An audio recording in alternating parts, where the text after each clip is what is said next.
मंडल, अपने रोहतक जिले के तमाम खापों के पदाधिकारी, किसान भाइयों, नौजवान साथियों, पत्रकार सहायकार बंधुओं, मैं तो आप लोगों को एक निमंत्रण देने के लिए आया हूँ। 29 तारीख को सुबह 10 बजे कितनाना टोलकों पर आप एक इतिहास रखने जा रहे हैं।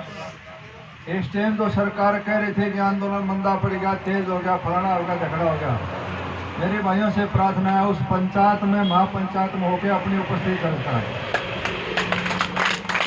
बहुत बड़ी पंचायत का आयोजन हो रहा है और मुझे ये कहने में भी कोई संकोच नहीं है। इस आंदोलन का टर्निंग पॉइंट होगा। आप लोगों के प्यार और आशीर्वाद से बहुत बड़ी पंचायत का आयोजन हो रहा है। तमाम खापे, पूरे नॉर्थ इंडिया के खापे उसमें शामिल हो रही हैं। मैं आपको एक और बात बताना चाहता हूँ। रामायण के अंदर एक प्रसंग आता है, रावण जब लड़ाई हार गया तो राम और रावण का जो संवाद हुआ तो रावण ने कहा राम से, अगर मेरे हार का कारण क्या था वो बता। आपसे ज्यादा पढ़ा लिखा, ज्ञानवान, गुणवान, ताकतवर तमाम देवता मेरे साथ, और अयोध्या में तो शायद एक आपका राज दरबार भी छोड़ने का नहीं होगा, मैंने तो सारी लंका छोड़ने की, और मेरे हार का कारण क्या था। तो भगवान राम ने कहा कि रावण जी आप ही बताओ हार का कारण क्या था। बोले सरप, मरते वक्त रावण ने जो अपने पूरे समाज को एक मंत्र दिया, उसने कहा मेरे हार का कारण सिर्फ और सिर्फ ये था कि मेरा भाई आपके साथ था और आपका भाई आपके साथ था।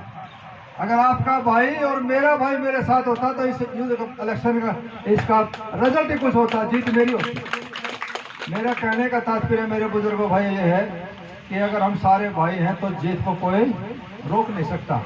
इसलिए पहले भी कह फिर भी कह रहा हूँ, ये कसम खा लो कोई जाते पाते नहीं है, खत्म कर दो साल खत्म। इंसान इंसान है, कोई भी हो सबको साथ लेके चले। अगर अपने घर में मिठाई बनती है तो देखे पड़ोसी के तवा से ढक नहीं, उसका भी जिन्हें खा के। लेकिन ये सारा सौदा नेताओं ने बिगाड़ दिया। बड़ी बड़ी कोठी बंगला ये गरीब जनता का शोषण करके लूट लाट के बनाते हैं। नानू थोड़ा घर का पजामा नहीं था, सारा जानो नेता इतना ले कुछ नहीं, सारा सौदा झूठा था। लेकिन मैं भाइयों से कहना चाहता हूँ, अगर आप आ गए तो ताकत हो गई, भाई इकट्ठे हो गए, दिल्ली बटी है भाइयों से। लेकिन अपना दुर्भाग्य क्या रहा, इस देश का दुर्भाग्य ये रहा, मोहम्मद गजनवी जो दिल्ली के ऊपर अटैक करे आके 11,000 सैनिक थे और दिल्ली की संख्या कितनी थी 77,000। 11,000 ने 77,000 गोलियां नीचे बिना हथियार दाब मार दी। लेकिन 70% लोग छात्रों पर खड़े होकर तमाशा देख रहे थे। जो हिंदुस्तान का भाग्य का फैसला होना था, 30% लड़ाई लड़ रहे थे। ये हमारा देश का दुर्भाग्य रहा। उसके कारण ये देश 900 वर्ष तक गुलाम रहा और 30% लड़ाई लड़ते रहे। आज भी वही सिस्टम बना रहे कि कुछ किसानों का आंदोलन है, 70% अभी तमाशा देखने चक्कर में लगे। मैं जो कहता हूँ उनका नंबर भी आएगा, कहते दिमाग में फेंतो लो। किसान तो थोड़ा बहुत कुछ गुंजाइश बच भी जाएगी, सबसे ज्यादा जो गरीब तबका है वो मरेगा। कैसे? जैसे बीपीएल के अंदर सबों में मिट्टी का तेल देते थे। बोला भाई मिट्टी का तेल तो दे नहीं सकते, आप नो करो गैस का सिलेंडर ले लो, उसको सब्सिडी दे देंगे। 5-4 महीना सब्सिडी दे दी, फिर वो सब्सिडी खत्म। अब सरसों का तेल की बजाय ने बोला कुछ पैसे दे देंगे, तेल नहीं मिलता। 2 महीना सरसों का तेल देगा, उसके बाद में यो भी सौदा खत्म। और जब 3 न्यू कानून लागू हो जाएंगे, ये सारा सौदा गोदाम में डाने गोदाम में चला जाएगा। उसके बाद में हमने 35 रुपये किलो भी चून नहीं मिलेगा, भूखा मरदा करो ना ऊपर। लेकिन ये समझ में नहीं आई, जब पाछा होगी जब काम हो लेगा, लेकिन उसके बाद पछताने से कुछ नहीं होगा। पतंग टूटने के बाद दोबारा हाथ नहीं आता, इसी प्रकार गया वो भटक दोबारा हाथ नहीं आएगा। और जो सरकार की जो पॉलिसी है, जो सिस्टम है, उस चकाचौंध के अंदर सारे फंस गए। जिस प्रकार एक कसाई अपने मुर्गे पकड़ने के लिए 50-60 मुर्गे पिंजरे के अंदर रखता है और कसाई उस एक मुर्गे को पकड़ता है, वही तड़फड़ाता है, शोर मचाता है, क्योंकि मौत से सब गोटर लगता है। बाकी अपने दाना छोड़ में मशगूल रहते हैं, उनको ये नहीं पता कि तुम्हारे में नंबर आएगा। सारा मुर्गा बड़े कदे सोच रहे जमींदार सबका नंबर आओ कदे चक्कर में हो, चाहे घरबारी हो, चाहे दरबारी हो, चाहे व्यापारी हो, चाहे कर्मचारी, कोई नहीं बचेगा। ये 3 कानून लेके बैठेंगे। इसलिए आप लोगों ने देखा होगा हिमाचल प्रदेश में अपने से पहले वहाँ ये कानून पहले लागू हो गया। एक कॉन्ट्रैक्ट फार्मिंग है, हिमाचल सरकार ने पहले से लागू कर रखी है। वहाँ सेब का व्यापार जो खेती करते हैं, अपने तो गेहूँ धान बोते हैं, वहाँ ऊपर पहाड़ी इलाके में सेब होता है बहुत बड़ी तादाद में हिमाचल के अंदर। उस सेब के व्यापार के लिए अडानी और अंबानी ने लगा पड़ेगी, जिस प्रकार यहाँ किसानी पे पड़ेगी। उन्हें सोचा कि सारा बहुत बड़ा फायदे का सौदा है। उन्होंने वहाँ कॉन्ट्रैक्ट करा किसानों से और सीधा सेब जो 15 रुपये आम बिकता था वो 21 रुपये लेना शुरू कर दिया। जो छोटे मंडियों में जो व्यापारी बैठे थे, जो एजेंट थे बीच में, वो मंडियों वाले जो वो 15 से ऊपर ले नहीं सकते थे, जमींदारों ने भी सारी सेब उसको दे दी और वो छोटे व्यापारी अगले साल 21 के बजाय 24 कर दिया, तीसरे साल 1 रुपये और बढ़ा दिया 25 कर दिया। जमींदारों ने सोचा भाई बहुत बड़ा फायदा और अपनी पूरी फसल उसको देना शुरू कर दिया। जो मंडियों के अंदर जो बीच में ठेकेदार जो बैठे थे, व्यापारी जो थे, जो किसान के बीच में खरीदारी करते थे, वो छोड़ भाज के चले गए। जिस प्रकार जियो की सिम लेके दूसरी कंपनी में बंद होगी, वो सिस्टम वहाँ लागू हो गया। जब 3 साल हो गए, वो सारे व्यापारी भाज गए। सेब का भाव पता है क्या भाव कर दिया? 6 रुपये किलो। और 6 रुपये किलो में देनी है तो दे जाओ, नगर अपने भाजोगे, वो लेने वाला कोई था नहीं, क्या करे? जमींदार ने मजबूरी में देना पड़ा।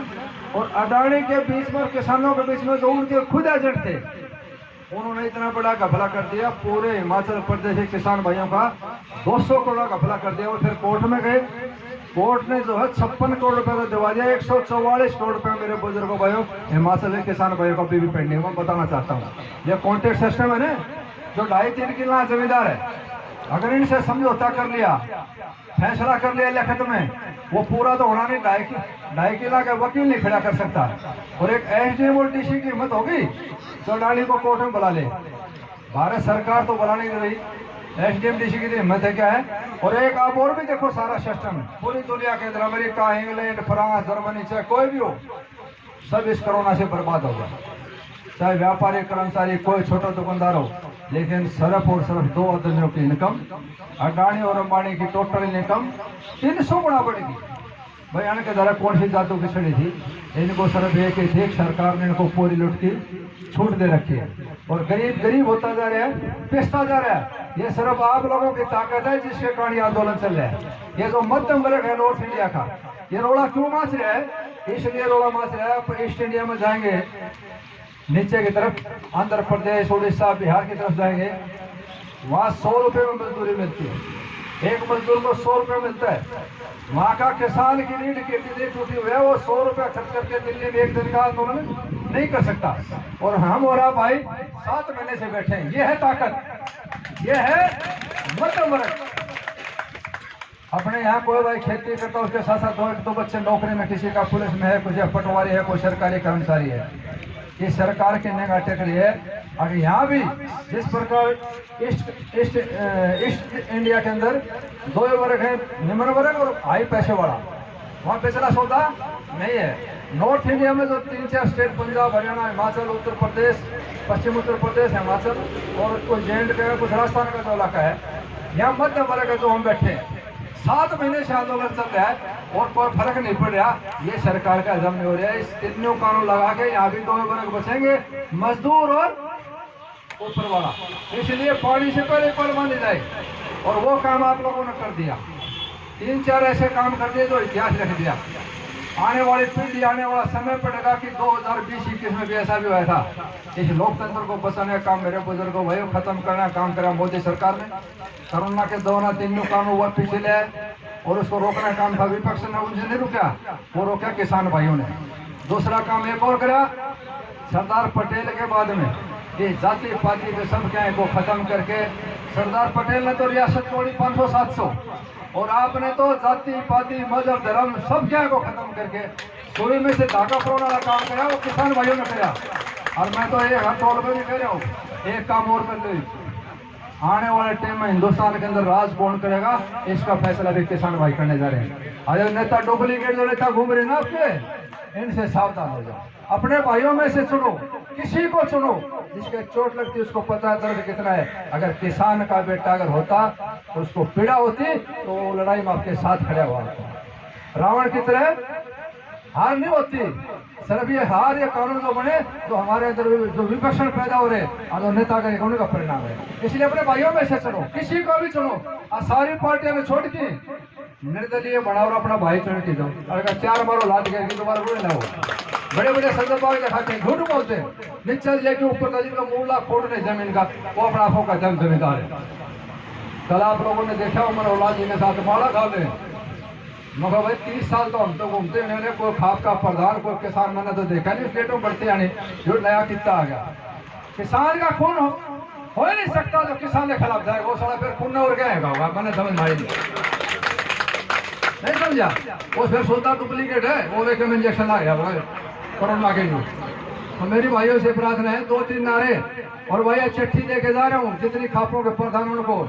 मेरे भाइयों से प्रार्थना है 29 तारीख को जिस प्रकार आप यहाँ रहे हैं भाई, इस बागड़ इलाके में आके देख लो, भैया की सेवा कराना और इतिहास लिखेंगे और परिवर्तन दिखाएंगे, आपको रिजल्ट देंगे। इस आंदोलन को नहीं धार देना काम करेंगे अगर भाई उठ के, तो भाइयों के कारण सब कुछ है, भाई है तो सब कुछ है, बाकी सादा सादा डुप्लीकेट है। 2-3 नारे मेरे कहने से लगाना, दूसरे टोलों पर जाऊंगा, मैं भाइयों को निमंत्रण दूंगा। और वो बागड़े भाई कितना टोल हो बैठे भाई, कुछ समय हमारा प्रधान बॉर्डर पर जा रहा है, आवाज बुलंद करना, किसान एकता, किसान एकता, खाप एकता, भाईचारा एकता। आप लोगों ने बहुत बहुत